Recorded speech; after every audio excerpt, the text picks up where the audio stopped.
Bully by app जिसमें कि महिलाओं के तस्वीरें डालकर उनकी बोली लगाना और बदनामी करने का मामला एक दर्ज हुआ था मुंबई साइबर पुलिस में। उसमें एक गिरफ्तारी हुई है। हालांकि गिरफ्तारी जो हुई है अभी सह आरोपी की हुई है, मुख्य आरोपी जो है अभी भी पहुंच के बाहर है। लेकिन उस मामले में जो शिकायतकर्ता हैं, पीड़िता हैं, वो एक हमारे साथ में हैं, सिद्रा पटेल, जो सामने उभर कर आई हैं और इन्हीं की शिकायत पर एफआईआर दर्ज हुई और अभी एक गिरफ्तारी हुई है। मैम, आपकी शिकायत पर एक एफआईआर दर्ज हुई और फिर गिरफ्तारी हुई, क्या था, किस तरह की शिकायत आपकी थी और आपके साथ क्या हुआ था? फर्स्ट जनवरी को मेरी एक फ्रेंड ने मुझे व्हाट्सएप किया कि दे हैव स्टार्टेड अगेन, और उसने कुछ स्क्रीनशॉट्स भेजे। जब मुझे समझ आया कि ये फिर से कुछ टारगेटेड अटैक है वर्चुअल वर्ल्ड का, और मैंने उसको फ़ोन करके उठाया और मैंने पूछा व्हाट इज़ गोइंग ऑन, क्योंकि मैंने स्क्रीनशॉट नहीं खोली, मैं डर गई थी। तो उसने बोला कि अब ये सुली डील्स का फिर से ये शुरू हुआ है। तब मैं समझी क्या हो रहा है, और बेसिकली हमारी सबकी फ़ोटोज़ उठाई गई थी, हमारी प्रीवियस प्रोफाइल पिक्चर्स, और उनको एक जिटहब करके ओपन सोर्स प्लेटफॉर्म है, उस पर एक वर्चुअल ऑक्शन हुआ था। जो ट्विटर पे स्क्रीनशॉट्स मैंने एफआईआर करते वक्त देखे थे वो थे, जैसे मेरी फ़ोटो है उसको एक डील ऑफ द डे करके बोला है। दूसरों की थी जिन्होंने बोला इफ़ यू वांट, अगर आपको कोई काम वाली बाई चाहिए आपके लिए आज के लिए, या अगर आपको वाइन के जैसी कोई मैच्योर कोई औरत चाहिए, वैसी स्क्रीनशॉट्स थी सबकी। ये जो मकसद क्या था उनका, ऐसे लोगों का इस तरह के डालना, बदनामी करना सिर्फ, या कुछ और है? आपको क्या लगता है? उनका मकसद था डेफिनेटली बदनाम करना, ह्यूमिलिएट करना और साइलेंस करना, क्योंकि अगर आप देखेंगे जो 100+ विमेन हैं, सारे मुस्लिम हैं, सारे आउटस्पोकन हैं, सारे अपना पॉलिटिकल ओपिनियन रखने नहीं डरती हैं, सारों इस सरकार को क्वेश्चन करती हैं। तो मकसद डेफिनेटली था कि उनको एक ह्यूमिलेशन हो, साइलेंसिंग हो, और ये इसलिए हुआ है बिकॉज जब सुली डील्स हुआ था तभी कोई टाइमली इंटरवेंशन नहीं लिया गया था, तो एक सॉर्ट ऑफ एम्बोल्डन हो गया है। एंड आई डोंट इवन, मुझे ऐड भी नहीं करना पड़ेगा कि एक हेट का जो इकोसिस्टम है वो इसी का, ये कुछ सेपरेट आइसोलेटेड इंसिडेंट नहीं है, वो जो एंटी मुस्लिम बिगेटरी का आजकल माहौल है उसी का ये एक हिस्सा है। मतलब आप ये कहना चाहते हैं कि कुछ जो मुस्लिम महिलाएं, इंटेलेक्चुअल्स, जो आगे आकर सरकार के खिलाफ या जो सरकार में जो गलत हो रहा है उसके खिलाफ आवाज़ उठा रही हैं, उन्हीं को जानबूझकर टारगेट इसमें बनाया गया और उन्हीं की तस्वीरें लगाई गई और बदनामी कराई गई ताकि वो डर कर घर में बैठ जाएं, आवाज़ बुलंद न करें। Not necessary. अब इसमें आप देखेंगे जैसे शबाना आज़मी जो है अक्लेम्ड एक्टर, इनका भी नाम है, एक हिस्टोरियन है उनका नाम है, जो नजीब स्टूडेंट था उसकी मदर है उनका भी नाम है। बट ब्रॉडली सब मुस्लिम विमेन ही हैं, कोई ज़्यादा आउटस्पोकन है, कोई जर्नलिस्ट है तो उनका तो काम ही वो है, बट डेफिनेटली एक डिसेंटिंग ओपिनियन तो है। अच्छा, आपको क्यों चुना गया उसमें? मेरा डिसेंटिंग ओपिनियन है, आउट देयर है, आइडेंटिटी में भी मेरी आउट देयर है। मैं, अगर आप मेरा अकाउंट देखेंगे, मैं मीडिया को भी सवाल पूछती हूँ, मैं गवर्नमेंट को भी पूछती हूँ, एनीथिंग विच इज़ जस्टिस के बारे में मेरी पूरी टाइमलाइन वही हो चुकी है अभी।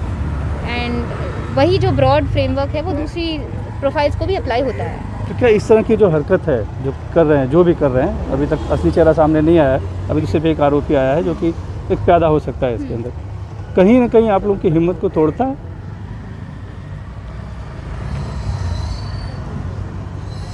देखें, आफ्टर अ पॉइंट वो कहते हैं ना, डर लगना फिर बंद हो जाता है। जब अगर मैं आपको सच बताऊं तो जब मैंने मेरी वो स्क्रीनशॉट्स जो भेजी गई थी, मेरा कोई इरादा नहीं था एफआईआर फाइल करने का, क्योंकि वही हुआ था कि और कितना मतलब हम रोज़ हेट स्पीच सुनते हैं, हरिद्वार में कोई उठ के कुछ भी बोल देता है, मीडिया चैनल्स पे रैंपेंट बिगेटरी चलती है। तो एक पॉइंट आता है, हमारी भी लाइव्स हैं, वी आर टायर्ड, बट मेरे दिन में वो ख्याल आया कि अगर इसको अभी नहीं किया स्टॉप, अगर हमारे हाथ में जो भी हमने नहीं किया तो फिर अगला क्या, ये कहाँ एंड होगा? ये अब तो ऑनलाइन है, ये ऑफलाइन होगा क्या? वो सोच के मैंने आपका सवाल जो था वो डर थोड़ा सा शायद मिट ही गया है, बिकॉज और कुछ बचा नहीं है अभी। मतलब कभी नहीं सोचा था कि हमारी खुद की कंट्री में मतलब कोई भी उठा के हमारी फ़ोटो हमको ऑक्शन कर देगा ऐसे बिकॉज हम मुसलमान हैं, कभी नहीं सोचा था। I mean it is very humiliating, it is disgusting. And no woman should have to go through it.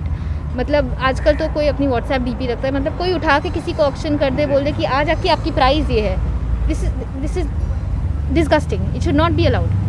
बिल्कुल, आज तक नहीं हुआ था लेकिन हुआ। Yes. और आप लोगों ने आवाज़ उठाई, शिकायत दर्ज कराई, अब जी। उसमें गिरफ्तारी भी हो गई जी है। तो वही मेरा सवाल है कि इससे आवाज़ बंद नहीं होगी, यानी जो लोग भी इसके पीछे हैं उनको एक संदेश देना है कि भाई आवाज़ इससे हमारी बंद नहीं होगी। जी बिल्कुल नहीं बंद होगी। इसी वजह से एफआईआर हुई है। और बहुत एनकरेजिंग है कि महाराष्ट्र गवर्नमेंट, महाराष्ट्र पुलिस ने बहुत टाइमली इंटरवेंशन लिया है। They have been very supportive. आवाज़ तो नहीं बंद, मतलब आप, क्योंकि अब अगर उनका कोई एंडिंग पॉइंट नहीं जी, है जी। तो फिर हमको तो I mean we also have to think ना, क्या करें, हम किस पर रुके। अभी मैं तो बॉम्बे में हूँ, जो दूसरी जगहों पे हैं, काफ़ी डर बैठा है कि ये ऑफलाइन वर्ल्ड में कैसे हो, कौन पीछे से आ रहा है, किसने फ़ोटो देखा हुआ है, क्या हो रहा है। एक मिसट्रस्ट और एंग्जाइटी तो होती है ना, मुझे खुद को हो रही है। लेकिन जो पकड़ा गया है वो तो एक हम जैसे कहते हैं प्यादा है। असली लोग तो और इसके पीछे होंगे, क्योंकि जो आप बता रही हैं जिस तरह से, जी तो मकसद तो आवाज़ को अगर दबाना था तो कुछ और लोग होंगे, बड़ा एक जी। इसमें एक साजिश का हिस्सा होगा। जी। तो क्या उनके चेहरे भी बेनकाब होंगे, तभी जाके सही में न्याय मिलेगा, तभी जाके आपका जो एक तरह से जो एफआईआर आपने दर्ज कराया है वो सार्थक होगा? इन देखिए, ये जैसे मैंने आपको कहा पहले, ये इसी सुलीरी से बुली बाई की बात नहीं है। ये इसको आप जो लार्जर हेट का इकोसिस्टम है उसके बिना देख नहीं सकते। तो वो तो बड़ी लंबी शायद अकाउंटेबल, उसको बहुत लंबा उस पर काम शायद करना हो, आवाज़ तो बंद नहीं होगी। But at the same time investigation, timely investigation होना, उसका कंप्लीशन होना, एक बहुत स्ट्रॉन्ग मैसेज जाएगा किसी को भी कि आप ये नहीं कर सकते। दिल्ली पुलिस ने मामला दर्ज किया था पिछले साल, लेकिन जी। कोई कार्रवाई नहीं हुई। बिल्कुल। नतीजा ये हुआ कि नाम बदल कर उन्होंने बुल्ली बाई एक्ट बना दिया। बिल्कुल, वो 6 महीने कुछ नहीं हुआ। और मेरे लिए पर्सनली वही फ्लिपिंग पॉइंट था जब मैंने देखा कि दिल्ली की लड़कियां ट्वीट कर रही हैं कि अब कुछ नहीं होगा, हमने तो इतना फॉलोअप किया, हमने इतना किया, हमने इसको टैग किया, हमने उसको टैग किया, कुछ नहीं हुआ। तो वो नहीं हो सकता, मतलब कैसे हो सकता है वो? आप मतलब आप मुझे एक्सप्लेन करें कि आपको उठा के किसने ऑक्शन कर दिया, आपने पुलिस को बोला और पुलिस उनको पकड़ नहीं पा रही है। उसमें टेक्नोलॉजिकल प्लेटफॉर्म्स की भी अकाउंटेबिलिटी है और all of it rest with the government ना। तभी उनका मन बढ़ा ना, तभी उन्होंने दूसरा बिल्कुल, प्लेटफॉर्म वो बनाया। एम्बोल्डन हो गए ना। तो जी। मैं वही कहती हूँ कि पहली टाइम तो वो हुआ, दूसरी टाइम तो it was allowed to happen, क्योंकि पहली टाइम कुछ नहीं हुआ, लेकिन दूसरी बार एक्शन हुआ है। एक्शन हुआ है। And I hope, I mean as we speak investigation चल रहा है और आई एम होपफुल बिकॉज मैं देख रही हूँ Maharashtra cyber crime, I am in touch with them, बहुत कोशिश कर रहे हैं। आई थिंक ट्विटर और जिटहब को भी उनसे डिटेल्स जी, शेयर जी। करने हैं। आई होप इन्वेस्टिगेशन पूरा हो और स्ट्रिक्ट से स्ट्रिक्ट एक्शन लिया जाए, ताकि एक स्ट्रॉन्ग मैसेज जाए कि मुस्लिम औरतों को या कोई भी औरत को जी। आप ऐसे नहीं कर सकते। बात ये मुस्लिम तक एंड नहीं होगी, आप कोई भी औरत को नहीं कर सकते। बात कोई सिर्फ औरत मुस्लिम कोई भी- औरत की नहीं है, बात बिल्कुल। सभी औरतों की है, सभी की अस्मिता की है, अभी लज्जा की। तो फिलहाल मुस्लिम औरतों को जी। मतलब ये बेसिकली ना जस्ट पेट्रियार्की है, ये इस्लामोफोबिया का भी इशू है। मैं ये नहीं कह रही, मैं उसको निकाल नहीं रही साइड में, क्योंकि मुझे पता है बिकॉज हम मुसलमान हैं ये हुआ है। बट ये है कि ये कल्चर इधर ख़त्म नहीं होगा, बात पूरी सोसाइटी की। धन्यवाद बात करने के लिए। मुंबई से कैमरामैन अशोक माटिक के साथ Sunil Singh, NDTV India today.